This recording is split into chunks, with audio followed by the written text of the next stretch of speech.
Before I start, because basically I'm going to be talking a little bit about my journey as a fitness professional, how I came through the BTN.Academy, and a few things that tie in with that. But before we start, I just wanted to ask a question. So just to satisfy my own curiosity, not to inflate my ego, but so just have a show of hands. How many people here actually know who I am?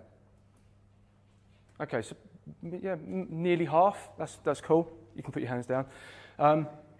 So the reason I'm asking that question is because in my head, I'm just some dude, some geezer. I'm a bit of a twat.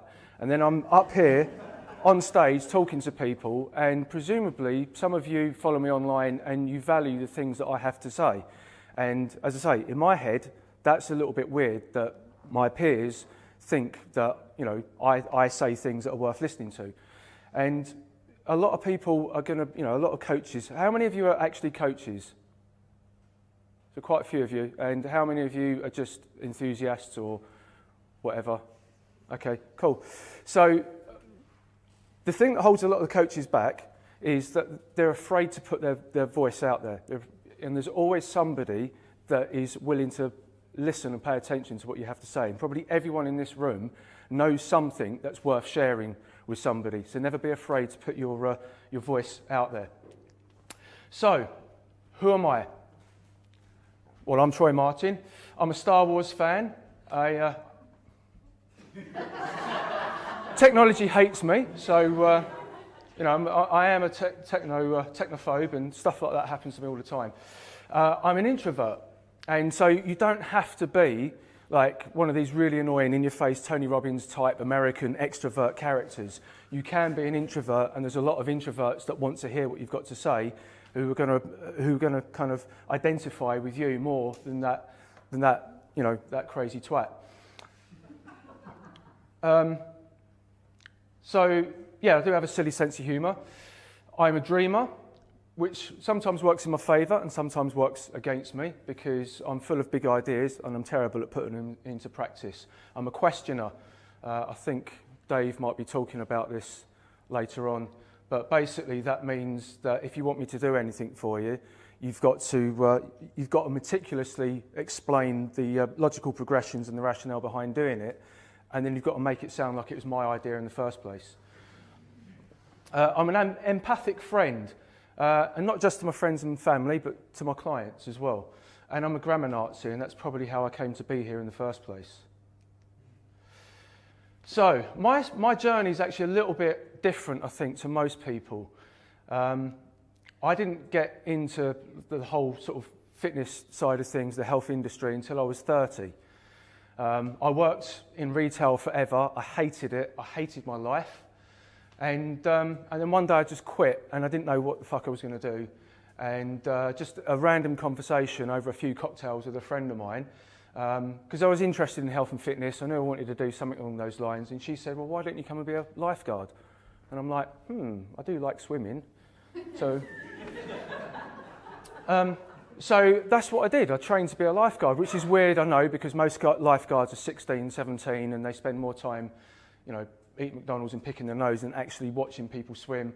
But I did that, and during that time I became qualified as a swimming instructor, which fascinated me because I was really resistant to doing that because I fucking hate kids. But then I discovered that I actually really love teaching and inspiring people, and learned as much from the kids as they probably learnt from me. And I did that for about 10 years, and I was a duty manager. I was terrible at that as well because I'm shit at making decisions. And during that time, I got my personal trainer qualification, and I started running like the world's worst boot camp. And that's when I really realised how shit I am at marketing and business, and how much I hate it, and also how much I hate people. So I kind of realised the whole boot camp thing wasn't really for me. So I enrolled in a course. I moved to Hertfordshire. I was in Essex at the time. I moved to Hertfordshire, and I enrolled on this course to do Reformer Pilates. It was an intensive academy at a place called the Wellness Centre. It's now called Chili Pilates. And it's not like your airy-fairy old lady mat Pilates. It's, you know, reformer beds and three-dimensional movements, and it's fascinating stuff. In that time, I learnt an awful lot about biomechanics, physiology, anatomy, movement, rehab, posture. I got mentored by some really, really good trainers and therapists who taught me a lot about the kind of the practical sides of personal training. And while I was there, that's when I enrolled on the BTN.Academy. So I think it was around 2013. I qualified around 2014. And then Ben rung me up and he was like, dude, just stop trolling me on social media and correcting all my spelling mistakes. Come and work for me. And that was it. And literally that was it. It was just the world's worst grammar Nazi. I don't think I was too negative, but I was constantly just like, you've got to learn the difference between there, and there. It's really doing my head in. Who doesn't know? And and so the Reformer Pilates thing really ignited my passion for corrective exercise. Some of the things Tom was talking about earlier about getting that message across about the importance of health, and that exercise isn't all about burning calories and smashing yourself to pieces and laying in puddles of blood, piss and sweat. There's more to it than that. So I'm really passionate about that sort of more functional side of things. And I know functional training is a buzzword that pisses people off, but so what? And so from there, obviously I was working for BTN, was doing a bit of online coaching. We don't do the one-to-one coaching anymore. You know all about the brand change, so they're focusing more on the academy. So what do I do now? No, sorry, wrong. There we go. So this is what I do with most of my time online now. So Ben started the Fat Loss for Life program at the start of the year, got me on board to help with the coaching process. So if any of you do Fat Loss for Life, are any of you doing the Practical Academy at the moment? Yeah, so you've got access to the Fat Loss for Life. So you'll find me loitering with intent within the group, and I'm answering sort of people's questions alongside Ben. So that's kind of what I'm doing now. So leading on, because this is obviously the BTN.Academy conference, so I thought I'd talk a little bit about sort of my philosophy on coaching and how that has developed over the years off the back of what I learnt through the BTN.Academy. So obviously when you're coaching clients in nutrition, you just need to explain to them how metabolism works and get them counting calories and life is good. But obviously there's a bit more to it than that as well, because we need to track their macros as well. So you get your clients, so you give them a calorie calculation, you give them a PDF macro diet, and then you go, fuck off, do that, I'm the best. And obviously that doesn't work that way either. I mean, we all know about macronutrients and micronutrients, and it is important. Unless, of course, you're part of like the Tim Noakes or Gary Taubes kind of school of thinking, then obviously calories don't count. You need to eat fat to burn fat, and carbohydrates are aids, but they're lunatics. So we're getting our clients to count their calories and track their macros. And occasionally we have to motivate them as well, because they're not always going to do it, so you've got to tell them off from time to time, kick them up the arse. What you shouldn't be doing is sharing bollocks like this. Because this stuff really, really winds me up. So if you're the kind of person that is doing like the social media thing as a coach, and you're sharing memes like this, stop it now, you're part of the problem. Because stuff like this is the reason why most people won't set foot in the gym in the first place. And I think Tom sort of covered most of that in his talk. And if you're kind of following as an enthusiast who's interested in health and nutrition, and you're following people that are sharing this sort of stuff on a regular basis, unfollow them, because it's not helping.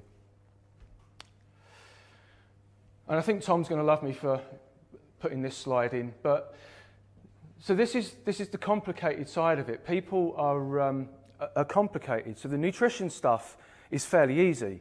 You know, it is calories and to an extent macros and single ingredient healthy foods and what have you. But the stumbling blocks are always the person, and it's always this intrinsic stuff. So most people, and the ones that aren't even going to look at that meme and not go in the gym, are in pre-contemplation because they're too busy eating crisps and watching Britain's Got Talent to really care. The ones that are going to be following you on social media are in contemplation mode probably, because they've identified that there's a problem and it needs addressing. So this is where your voice becomes important. So what I was saying at the beginning when I asked you to put your hands up, everybody's got something worth saying, and there's going to be somebody that's willing to listen to you, as long as you're not sharing this stuff, because that's just going to send them back to that first stage. And actually, particularly where weight loss is concerned, what I have found is that the biggest wins you get as a coach are when you stop talking about calories and macronutrients and start listening to your clients' problems. Because, as I say, people are complicated.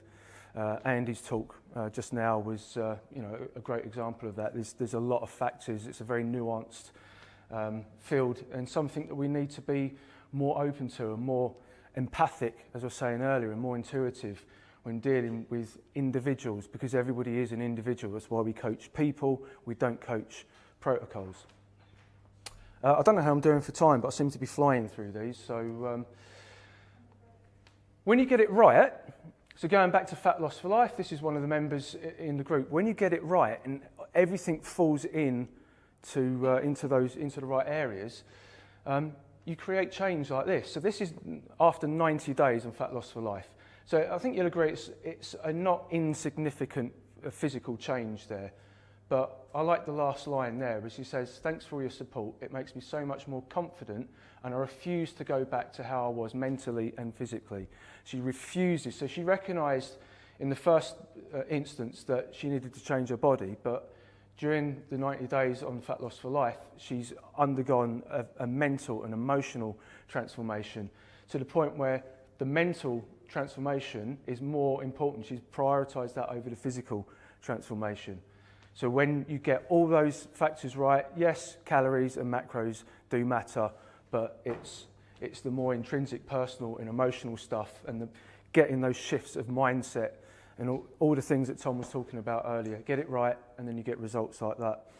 And hopefully we're going to be helping a lot more people like this individual through Fat Loss for Life, and hopefully you guys with your own programs will be getting the same sort of results.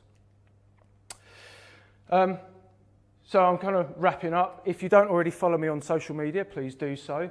Be nice or go home, because if you're going to troll me, I'm just going to ignore you, because life's too short to argue with dickheads online. And always be humble, because nobody likes a dick, and there's always somebody that's going to be better than you. It might not be Boba Fett, but there's always going to be somebody better than you.